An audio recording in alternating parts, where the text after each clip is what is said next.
Halo pengusaha-pengusaha yang sedang berjuang di luar sana, kembali lagi bersama gua Ilham di channel alfadb.id.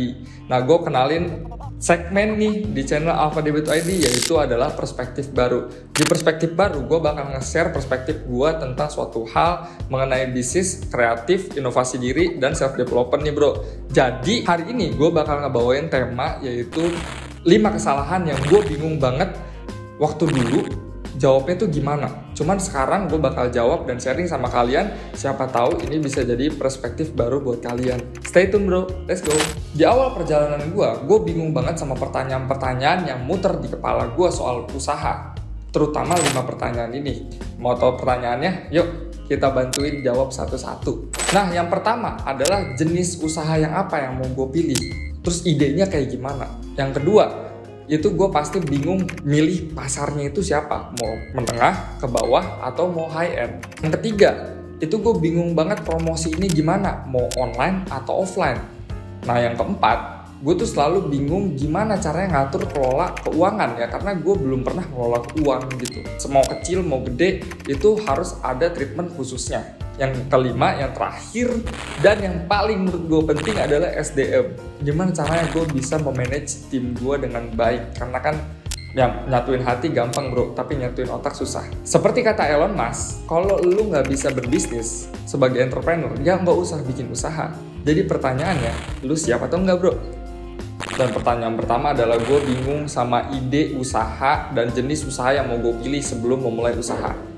Nah, pertama, itu sangat tergantung sama lu, skill set lu, modal, internal dan eksternal, belum lagi demografisnya nih bro. Itu sangat berpengaruh untuk kelangsungan usaha lu atau usaha yang mau lu ambil.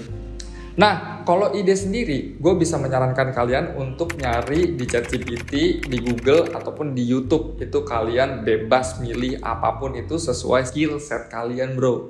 Nah, cuman Bob Sadino menyarankan kalian gak usah banyak-banyak ide, yang penting dieksekusinya itu kalian bisa atau enggak gitu. Jadi gue itu banyak belajar di jalan bro, gimana caranya gue bisa sampai punya usaha sekarang. Dan gue mau bantuin kalian juga supaya kalian gak terlalu bingung awalnya itu kayak gimana. Itu pertanyaan yang kedua, gue bingung banget di awal, yaitu gue ngejual barang gue atau jasa gue ke siapa. Nah, ini tergantung sama bisnis lu. Bisnis lu mau bisnis produk atau layanan, ataupun produk dan layanan. Itu tergantung sama bisnis kalian. Pasar itu banyak banget bro. Ada kalangan menengah, bawah, atau atas. Kalian juga bisa nentuin pasar kalian dari umur kalian, umur pasarnya, pekerjaan mereka, ataupun tempat tinggal mereka nih. Itu tempat tinggalnya padat atau enggak. Nah, itu bisa dicari di Google. Kalian bisa analisis pasar, nyari di Google, ChatGPT, ataupun YouTube. Semua caranya gampang, kalian tinggal ngambil-ngambilin secara cerdas bro. Nah, barangkali gue bisa jadi roadmap kalian untuk membentuk usaha kalian. Ini adalah pertanyaan yang gue bingung, ternyata jawabannya udah ada semua di lapangan. Gitu bro. Yang ketiga ini adalah gimana caranya gue setelah dapet pasar dan gue memasarinnya kepada banyak orang dengan jangkauan yang lebih luas nih bro. Nah, cara ini bisa berlaku online dan offline.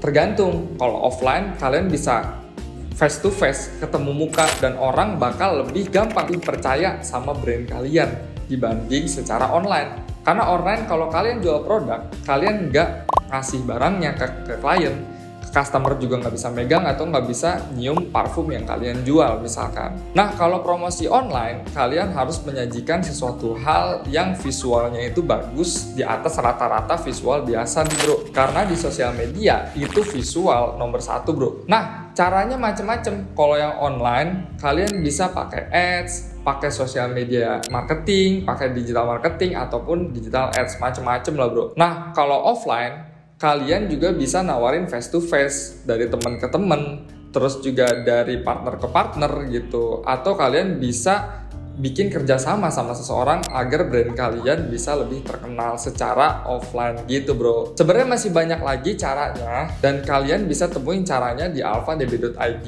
Itu kita kadang suka nge-share cara-cara untuk marketing ini nih bro.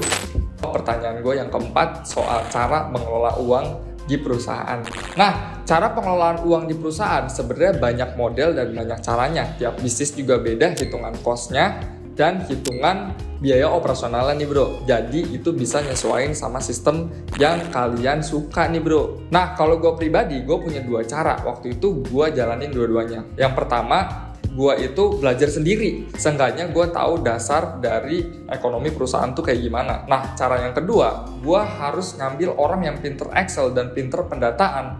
Gue bayar sekali, kita bakal dapat hasilnya itu bertahun-tahun nih bro. Jadi kita bayar jasa untuk bikin sistemnya serapih mungkin sesuai sama kebutuhan kita bro. Nah, sebenarnya masih banyak cara lagi. Kalian bisa cari ini di mana aja. Semua ilmunya tersedia di Google, YouTube maupun ChatGPT. Jadi kalian tinggal cari aja. Gue di sini cuman jadi roadmap kalian, teman sharing kalian. Siapa tahu kalian bisa dapat inspirasi baru. Karyawan bikin bingung, bikin mumet. Ini bener banget bro. Di awal perjalanan gua, karyawan adalah menjadi salah satu sumber masalah bagi gua, masalah batin ataupun masalah mental dan pikiran nih bro. Nah, setelah bertahun-tahun gue belajar dan sekarang pun gue masih belajar untuk mendevelop tim gue nemuin cara paling efektif bro. Cuman capek di awal nih. Cara paling efektif adalah gue ngebangun culture dan habit-habit yang bagus yang gue tanemin kepada individual dan karakternya nih bro. Dan tantangan yang paling sulit dari mengelola tim atau bocah-bocah kalian adalah masalah adu egonya nih bro. Kalau ngadu hati, kita gampang ngobrol, pasti cocok sama hati kita, tapi ketika kerja itu berurusan sama otaknya dia, sama pikiran dia. Jadi nyatuin hati mah gampang bro, nyatuin otak yang susah. Dengan cara kalian menyerang karakternya, membentuk karakternya menjadi lebih bagus, itu bakal menaikkan produktivitas perusahaan lebih cepat untuk 6 bulan ke depan dibanding kalian menyalah-nyalahi karyawan kalian, karena mereka gak bakal terima nih bro. Dikutip kata Steve Jobs, kesalahan itu adalah bagian dari proses pembelajaran untuk pengembangan diri nih bro.